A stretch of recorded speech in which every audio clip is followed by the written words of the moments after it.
जो आंखों में आंखें डालकर सीना ठोक के कहेगा, हिम्मत है तो आ, ये खड़ा है हिंदुस्तान। आपका सवाल है कि बॉलीवुड में सनी देओल और नरेंद्र मोदी के बीच बॉर्डर 2 फिल्म को लेकर विवाद क्यों हुआ है और क्या इससे फिल्म की रिलीज पर कोई असर पड़ेगा। इस वीडियो में मैं आपको ऐसी बातें बताने जा रहा हूं जो सुनकर आपके रोंगटे खड़े हो जाएंगे और आपको यकीन करना मुश्किल हो जाएगा कि सनी देओल और नरेंद्र मोदी के बीच ऐसा कुछ हो सकता है। दोस्तों, आज हम जिस विषय पर बात करने वाले हैं वो सिर्फ एक फिल्म से संबंधित नहीं है, बल्कि एक ऐसी विवाद है जो धीरे धीरे बॉलीवुड से निकलकर सत्ता और राजनीति के गलियारे तक पहुंच चुकी है। क्योंकि जब भी बॉर्डर 2 जैसी फिल्म का नाम लिया जाता है और उसके साथ सनी देओल जैसा अभिनेता जुड़ता है, तो बात केवल सिनेमा तक सीमित नहीं रहती, बल्कि लोग इसे देशभक्ति, सिस्टम और प्राधिकरण के नजरिए से देखने लगते हैं। और इसी वजह से बॉर्डर 2 को लेकर जो चुप्पी है वो सामान्य नहीं है, बल्कि वो एक योजनाबद्ध मौन की तरह महसूस होती है। सनी देओल का नाम बॉर्डर के साथ एक विरासत के रूप में जुड़ा हुआ है और ये विरासत इतनी मजबूत है कि जब बॉर्डर 2 का जिक्र होता है तो लोग स्वाभाविक रूप से उम्मीद करने लगते हैं कि ये सिर्फ एंटरटेनमेंट नहीं बल्कि एक शक्तिशाली बयान होगा। और जब उम्मीदें इतनी अधिक होती हैं तो सिस्टम स्वाभाविक रूप से सतर्क हो जाता है। यही वजह है कि बॉर्डर 2 को लेकर हर छोटी अपडेट, हर देरी और हर अस्पष्टता को लोग विवाद के रूप में देख रहे हैं। अब यहां से पीएम मोदी का एंगल शुरू होता है जो इस पूरी चर्चा को और भी संवेदनशील बना देता है। क्योंकि जब भी किसी फिल्म का नाम सीधे या अप्रत्यक्ष रूप से मोदी के नाम से जोड़ा जाने लगता है तो प्रतिक्रिया दोगुनी हो जाती है।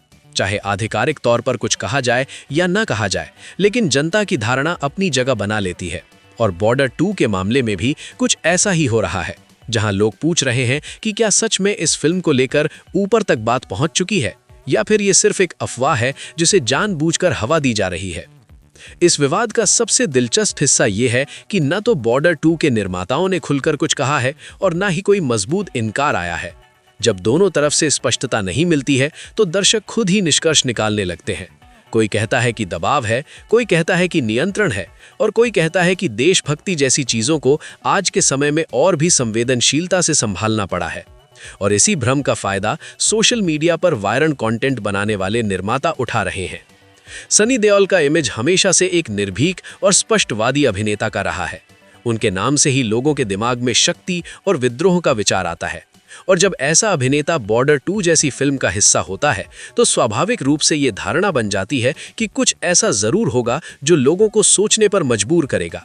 चाहे वो धारणा सच हो या ना हो, लेकिन धारणा ही विवाद के लिए पर्याप्त होती है। जब पीएम मोदी का नाम इस पूरी चर्चा में आता है तो लोग दो हिस्सों में बंट जाते हैं। एक पक्ष वो होते हैं जो कहते हैं कि ये सब सिर्फ टीआरपी और व्यूज के लिए बनाई गई कहानी है, और दूसरे पक्ष के लोग मानते हैं कि जब बात देश, सेना और शक्ति से जुड़ी होती है तो निर्णय हमेशा चुपचाप लिए जाते हैं। इसी विभाजित राय के कारण टिप्पणियों के सेक्शन आजकल केवल टिप्पणियां नहीं बल्कि बॉर्डर 2 के चारों ओर जो सबसे बड़ा सवाल घूम रहा है वो ये है कि अगर सब कुछ सामान्य है तो फिर इस फिल्म को सामान्य तरीके से क्यों नहीं देखा जा रहा। क्यों प्रमोशन सीमित लग रहे हैं, क्यों बयान मापे तुले लगते हैं और क्यों हर बात सावधानी से तैयार की गई लगती है। क्योंकि बॉलीवुड में जब किसी फिल्म पर भरोसा होता है तो निर्माता जोर से बोलते हैं, लेकिन जब चुप्पी अधिक होती है तो लोग समझ जाते हैं कि कुछ ना कुछ बैकग्राउंड में चल रहा है। इस विवाद को और हवा तब मिलती है जब लोग बॉर्डर 2 को सिर्फ एक सीक्वल नहीं बल्कि एक प्रतीक के रूप में देखने लगते हैं। देशभक्ति का प्रतीक, सिस्टम को सवाल करने का प्रतीक और एक ऐसे सिनेमा का प्रतीक जो सिर्फ तालियां नहीं बल्कि रिएक्शन उत्पन्न करता है। और जब सिनेमा रिएक्शन उत्पन्न करता है तो स्वाभाविक रूप से शक्तिशाली संरचनाएं सतर्क हो जाती हैं। अब मैं आपसे एक सीधा सवाल पूछता हूं और इसका जवाब आप कमेंट में जरूर दें।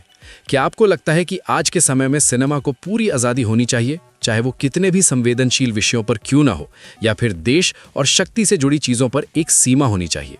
क्योंकि आपके जवाब ही इस विवाद को और आगे ले जाएंगे। इस पूरी स्थिति का एक और कोण ये है कि जनता की याददाश्त बहुत मजबूत होती है। लोग बॉर्डर को भूल नहीं पाए हैं और जब बॉर्डर 2 का नाम आता है तो उम्मीदें स्वाभाविक रूप से आसमान छूने लगती हैं। और जब उम्मीदों और वास्तविकता के बीच का फासला दिखता है तो लोग सवाल उठाना शुरू कर देते हैं और वही सवाल धीरे धीरे विवाद बन जाते हैं।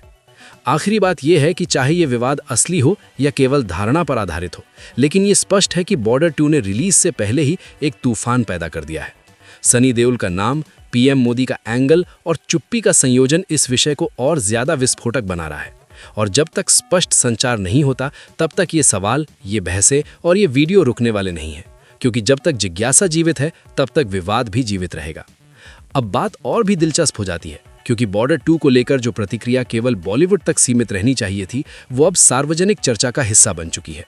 और जब कोई मूवी रिलीज से पहले इतना चर्चा पैदा कर दे तो इसका मतलब है कि मुद्दा केवल सिनेमा का नहीं बल्कि धारणा का है।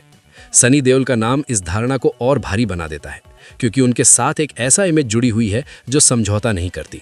जब लोग इस इमेज को बॉर्डर 2 से जोड़कर देखते हैं तो स्वाभाविक रूप से वे सोचने लगते हैं कि कहीं ना कहीं ये फिल्म सिर्फ मनोरंजन तक सीमित नहीं रहने वाली। पीएम मोदी का एंगल यहाँ इसलिए बार बार सामने आ रहा है क्योंकि मोदी का नाम शक्ति, निर्णय और नियंत्रण के प्रतीक के रूप में देखा जाता है। और जब भी कोई चीज़ इन 3 चीज़ों के करीब पहुंचती है तो प्रतिक्रिया स्वचालित हो जाती है, चाहे वो प्रतिक्रिया समर्थन की हो या संदेह की। और बॉर्डर 2 के मामले में भी लोग इसी प्रतिक्रिया के बीच फंसे हुए हैं, जहां कुछ लोग कहते हैं कि ये सब बस प्रचार है और कुछ लोग मानते हैं कि जब चुप्पी इतनी गहरी हो तो उसके पीछे कोई वजह जरूर होती है। इस विवाद को और ज्यादा हवा तब मिलती है जब लोग देखते हैं कि बॉर्डर 2 के चारों ओर कोई स्पष्ट टाइमलाइन या आत्मविश्वासी घोषणा नहीं आ रही, क्योंकि आज के समय में जब हर चीज़ तात्कालिक होती है वहाँ देरी और अस्पष्टता अपने आप में एक बयान बन जाती है। और जब बयान बिना शब्दों के दिया जाता है तो लोग इसे अपने अपने तरीके से व्याख्या करते हैं। कोई इसे दबाव मानता है और कोई इसे रणनीति, लेकिन कन्फ्यूजन दोनों ही मामलों में समान रहती है। सनी देओल के फैंस के लिए ये सिर्फ एक फिल्म नहीं बल्कि एक भावना है, और जब उस भावना को चुप्पी के साथ ट्रीट किया जाता है तो निराशा भी जिज्ञासा में बदल जाती है। लोग केवल ये नहीं पूछते कि फिल्म कब आएगी, बल्कि ये भी पूछते हैं कि इसे सामान्य फिल्म की तरह क्यों नहीं संभाला जा रहा। और इसी सवाल के साथ कमेंट सेक्शन और ज़्यादा सक्रिय हो जाते हैं। यहाँ एक बात और समझना जरूरी है कि विवाद हमेशा नकारात्मक नहीं होती, कभी कभी वो ध्यान आकर्षित करने का सबसे मजबूत रूप होती है। बॉर्डर 2 के साथ भी शायद कुछ ऐसा ही हो रहा है, जहाँ जितना ज़्यादा चुप्पी है उतना ही ज़्यादा शोर पैदा हो रहा है, और ये शोर ही इस फिल्म को चर्चा के केंद्र में रखे हुए है, चाहे लोग समर्थन में बात करें या संदेह के साथ। अब मैं आपसे एक और सवाल पूछता हूं जो आप कमेंट में जरूर लिखें। क्या आपको लगता है कि बॉर्डर 2 के साथ जो हो रहा है वो नैतिक उद्योग प्रक्रिया है, या फिर ये एक उदाहरण है कि कैसे शक्तिशाली नामों के साथ सिनेमा को अतिरिक्त सावधानी से संभाला जाता है? क्योंकि आपका जवाब ही तय करेगा कि ये विवाद केवल एक वीडियो तक रहेगा या फिर एक बड़ी बहस का रूप लेगा। अगर आपको ये वीडियो पसंद आई हो तो वीडियो को लाइक, कमेंट और शेयर करें, और चैनल को जरूर सब्सक्राइब कर लें ताकि और भी नई, अच्छी और दिलचस्प सामग्री